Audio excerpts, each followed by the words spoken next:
नमस्ते, राम राम, जय जोहार। मैं रितेश और आज मैं आपको रसखान के सेवैये समझाने जा रहा हूँ। रसखान एक बहुत बड़े कृष्ण प्रेमी थे। रसखान इस नाम से हमें समझ आता है कि वह एक मुस्लिम थे, फिर भी उन्हें कृष्ण से प्रेम हुआ। तो आइए हम स्टार्ट करते हैं। सेवैये का फर्स्ट पैराग्राफ। मानुस हो तो वही रसखानी, बसो ब्रज गोकुल गांव के ग्वारण। रसखान कह रहे हैं यदि उनका जन्म मनुष्य के रूप में फिर से हो तो वह गोकुल के गांव में जन्म लेना पसंद करेंगे, एक ग्वाले के रूप में। जो पशु हो तो कहाँ बसो मेरो चरो नित्य नंद की धेनु मझारण। अगर उनका जन्म एक पशु के रूप में हो तो वह नित्य हमेशा नंद की मतलब कि कृष्ण की धेनु गाय के बीच में चरना पसंद करेंगे। यदि उनका जन्म एक पशु के रूप में होता है तो वह कृष्ण की धेनु के बीच में चरना पसंद करेंगे। पाहन हो तो वही गिरी को जो कियो हरिछत्र पुरंदर धारण। अगर उनका जन्म पहाड़ पाहन मतलब पहाड़ के रूप में हो तो वह वही गिरी बनेंगे, वह वही पहाड़ बनेंगे जो श्री कृष्ण ने अपनी कनिष्ठ उंगली मतलब कि काणी उंगली में इंद्र के प्रकोप के कारण ब्रज के वासियों को बचाने के लिए धारण किया था। जो खग हो तो बसेरो करो मिली कालिंदी कुल कदम की डारण। अगर उनका जन्म चिड़िया के रूप में हो तो वह अपना बसेरा अपना घोंसला उस कदम की डार पे बनाएंगे जो कालिंदी नदी के किनारे है, जहाँ पर कहा जाता है कि उस कदम के पेड़ के नीचे कृष्ण बांसुरी बजाया करते थे, तो वह वहीं अपना बसेरा बनाएंगे अगर उनका जन्म एक चिड़िया के रूप में हो। आइए हम नेक्स्ट पैरा में बढ़ते हैं आगे। या लकुटी अरु कमरिया पर राजती हूँ पुर को तजी डारो। लकुटी लाठी और अरु मतलब और होता है, और कमरिया मतलब कि कम्बल। कृष्ण की लाठी और कम्बल के लिए वह तीन राज्य के सुख को रसखान त्यागने के लिए तैयार हैं। अटहु सिद्धि नवनिधि के सुख नंद की गाय चराई बिसारो। रसखान कह रहे हैं कि अगर उनको कृष्ण की गाय चराने का मौका मिले तो वह 8 सिद्धि और 9 निधि के सुख को त्याग देंगे। 8 सिद्धि और 9 निधि का सुख साधना करने पर मिलता है।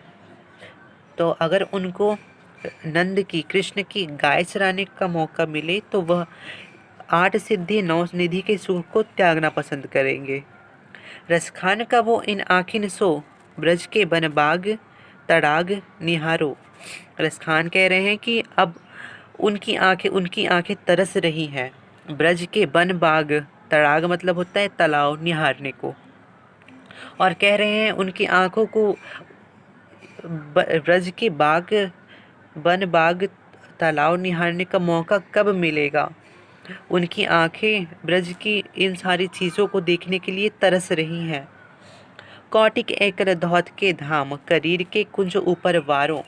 कौटिक का मतलब होता है करोड़ों, करधौत का मतलब होता है सोने का धाम, कुबेर का धाम कहा जाता है इसे। तो अगर उनको करीर की झाड़ियाँ मिल जाएंगी, करीर कांटेदार झाड़ियाँ होती हैं, करीर की झाड़ियाँ जो ब्रज में मिलती होंगी। तो रसखान कह रहे हैं अगर उनको करीर की झाड़ियाँ मिल जाए जो कृष्ण से जुड़ी हुई हैं तो वह करोड़ों सोने के धाम को त्यागने को तैयार है। मोर पांख सिर ऊपर रखी हो गुंज की माला गरे पहिरोंगी। यहाँ एक गोपी कह रही है, अपने मन की व्याख्या कर रही है। मोर पांख सिर ऊपर राखी हो। हाँ, वो कह रही है कि मोर पांख सिर के ऊपर रखूंगी, गुंज की माला गले पहिरूंगी। गुंज एक फूल होता है, मोती की तरह दिखता है, तो वह उसे गले में पहनेगी। वो गोपी अपने गले में वो पहनेगी। ओढ़ी ओढ़ी पीतम्बर ले लकुटी बन गोधन ग्वारिन संग फिरूंगी। ओढ़ी पीतबर मतलब पीतम्बर मतलब कि पीला वस्त्र, पीला वस्त्र धारण करूंगी, कृष्ण की लाठी लूंगी, गोधन ग्वारिन संग फिरूंगी, गाय और ग्वालों के साथ फिरेगी वो। भव तो वही मेरो रस खानी, सो तेरे कहे सब स्वांग करूँगी। और कह रही है कि मैं वो सारे स्वांग करूँगी, वो सारे श्रृंगार करूँगी, सारी चीज़ें करूँगी जो कृष्ण को पसंद है। और आगे क्या कर रही है, या मुरली मुरलीधर की अधरान धरी अधरान अधरोंगी।